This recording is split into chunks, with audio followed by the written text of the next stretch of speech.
اب تھوڑے سے تلخ باتیں ہیں یہ جو پیش کر رہا ہوں، لیکن تاریخ ہماری یہی ہے، مسلمانوں کی تاریخ یہی ہے، ہم کیا کریں، مجبور ہیں۔ امام ابو حنیفہ عراق واپس چلے گئے، انہوں نے جانے کے بعد وہاں پہ پورا اپنا ایک مکتب شروع کر دیا، پڑھانے لگے۔ چھٹے امام علیہ السلام عراق زیارات پہ گئے۔ ہماری زیارت جو وارثہ آج ہے، یہ چھٹے امام علیہ السلام جب زیارت پہ گئے تھے تو حضرت صفوان ابن جمال سے یہ روایت نقل ہے کہ چھٹے امام نے ان الفاظ سے زیارت پڑھی تھی۔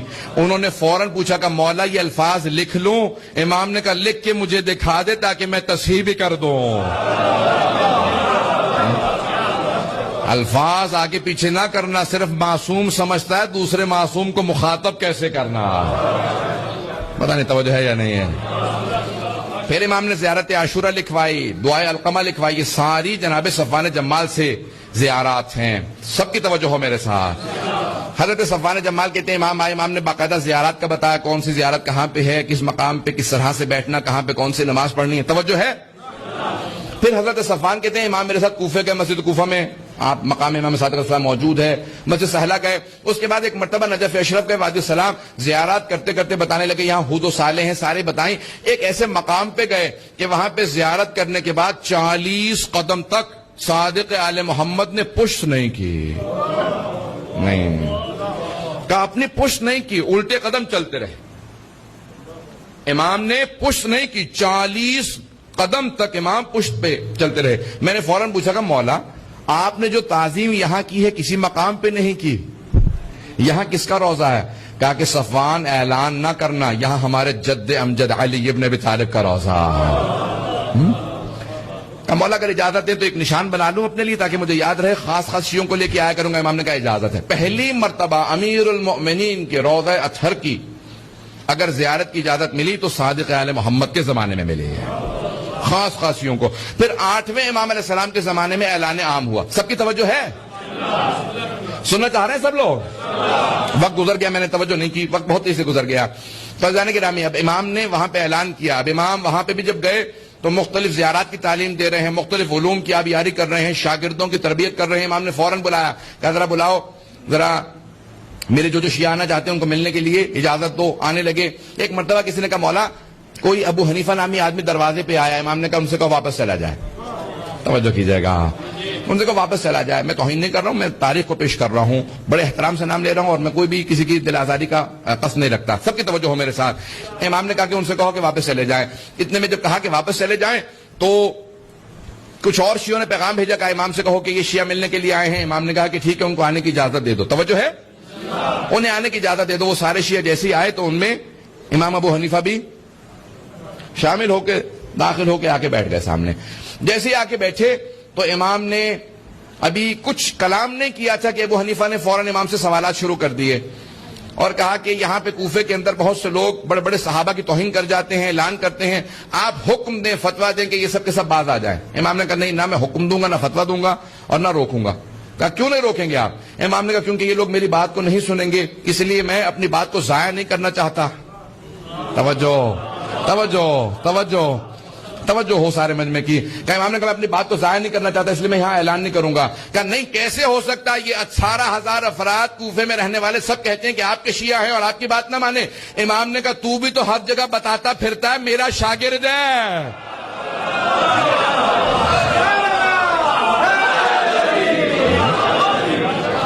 تو ہر جگہ بتاتا پھرتا میرا شاگرد ہے، میرا ماننے والا ہے، کیا تو میری بات کو مانتا ہے؟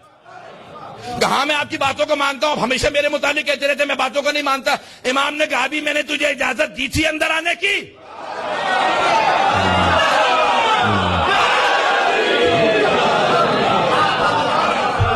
کیا ابھی میں نے اجازت دی تھی؟ کہ نہیں آپ نے اجازت نہیں دی۔ امام نے کہا تو بغیر اجازت کے آیا نا، بغیر اجازت کے تو نے سوال کیا۔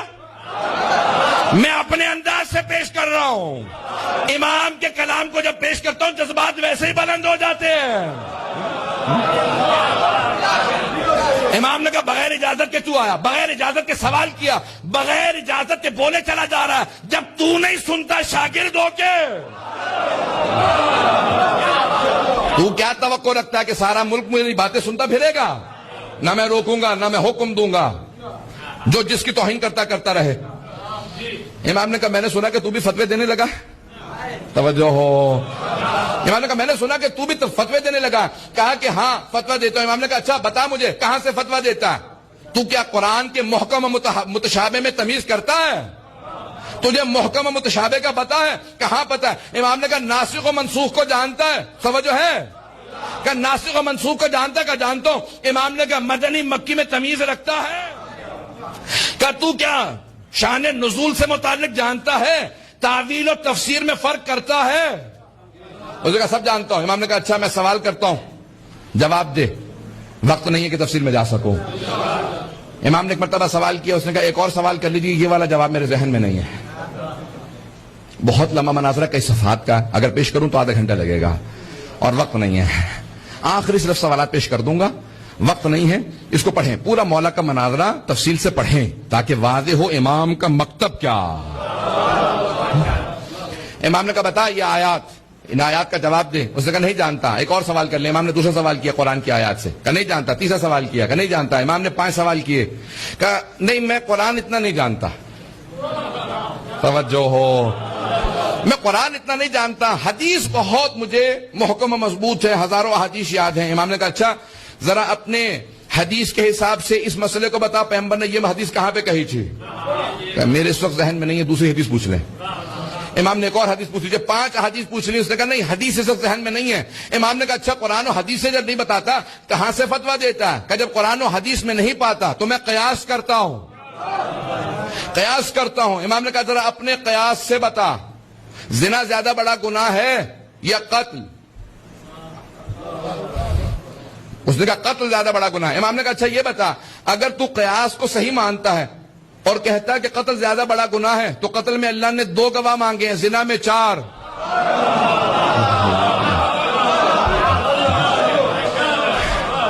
اگر قیاس صحیح ہے, تو کہتا ہے قیاس کے حساب سے جواب دیتا ہے, تو ذرا قیاس کے حساب سے بتا. ابھی تو نے کہا ہے کہ قتل زیادہ بڑا گناہ ہے, وہاں 2 گواہ, زنا میں 4, کیوں؟ ذہن میں نہیں ہے, ایک اور سوال کر لیں. توجہ ہو.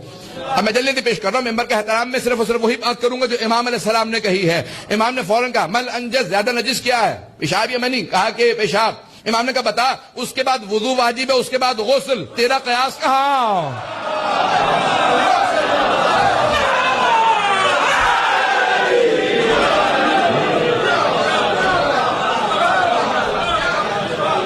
امام نے قیاس سے متعلق اتنے سوالات کیے. امام نے کہا بتا اپنے قیاس کے حساب سے, قرآن و سنت کو نہ دیکھنا, قیاس کے حساب سے ذرا بتا نماز افضل ہے یا روزہ؟ اس نے کہا نماز افضل ہے, اس میں کوئی دو رائے نہیں ہے. امام نے کہا اپنے قیاس کے حساب سے بتا, خاص ایام میں مستورات کی نمازیں ساقط, روزے کی پھر بھی قضا واجب.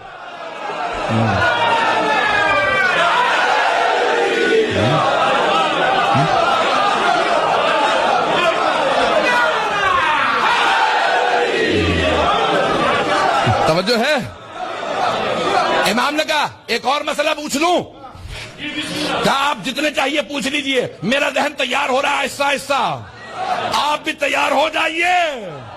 ایک مرتبہ امام نے کہا اچھا تو کہتا ہے نا شریعت کے اندر قرآن میں ہے اگر چور چوری کرے السارق والسارقۃ فاقطعوا ایدیہما, ہاتھ کاٹ دو چور کا, چاہے مرد ہو چاہے عورت, ہاتھ کاٹ دو. کہا کتنے درہم پہ؟ کہا کم از کم 50 درہم چرائے ہوں.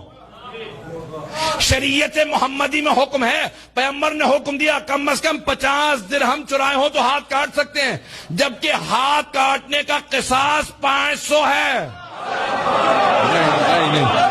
ویسے کوئی ہاتھ کاٹ دے تو 500 درہم دینے پڑتے ہیں, غلطی میں کسی کا ہاتھ کاٹ دوں مجھے پھر بھی اس کا قصاص دینا پڑے گا 500 درہم, اور 50 درہم چرانے پہ ہاتھ کاٹ دیں. کیا بتا قیاس کے حساب سے شریعت نے ایسا حکم کیوں دیا؟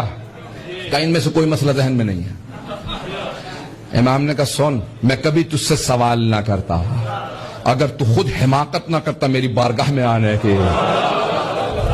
تو چھپا پھرتا رہتا, جہاں مرضی فتوے دیتا رہتا, میں خاموش رہتا. جب تو آیا میری بارگاہ میں, تو نے جسارت کی سوال کیا. میں نے اس لیے سوالات کیے تاکہ سب پہ واضح کر دوں جعفر ابن محمد اور ابو حنیفہ شیر و شکر نہیں تھے, مسلک الگ الگ تھے, مشرب الگ الگ تھے.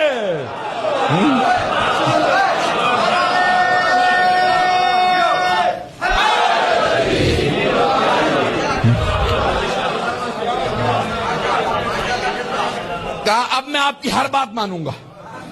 میں نہیں کہہ رہا ہوں، میں پہلے ہی سے تابع ہوں. اس نے کہا میں آپ کی ہر بات مانوں گا، آپ جو کہیں گے میں آپ کی بات مانوں گا. امام نے کہا تو جھوٹ کہتا ہے، تو نہیں مانے گا. توجہ سے سنیے گا.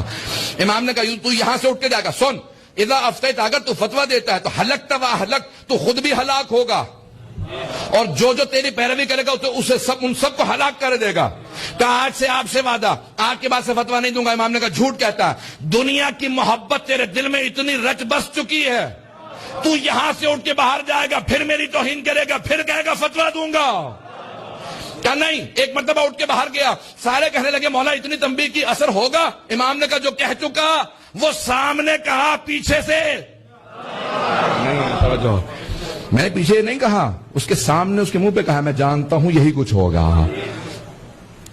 کیا ہوا؟ اسی مہینے اس نے کہا یہ بزرگ ہو چکے ہیں، ایسی ہی باتیں کرتے رہتے ہیں، ہمیشہ مجھے ڈانٹتے ہی رہتے ہیں. حضران گرامی، کبھی ایسا نہ ہو. امام کی ڈانٹ محبت کی ڈانٹ ہوتی ہے. کہیں ایسا نہ ہو کہ انسان امام علیہ السلام کا بغض اپنے دل میں رکھ لے، نفرت رکھ لے. جتنے مکتب ہیں وہ اپنی اپنی دوبارہ اصلاح کریں کہ ہم آیا آل محمد کے تابع دار ہیں یا نہیں.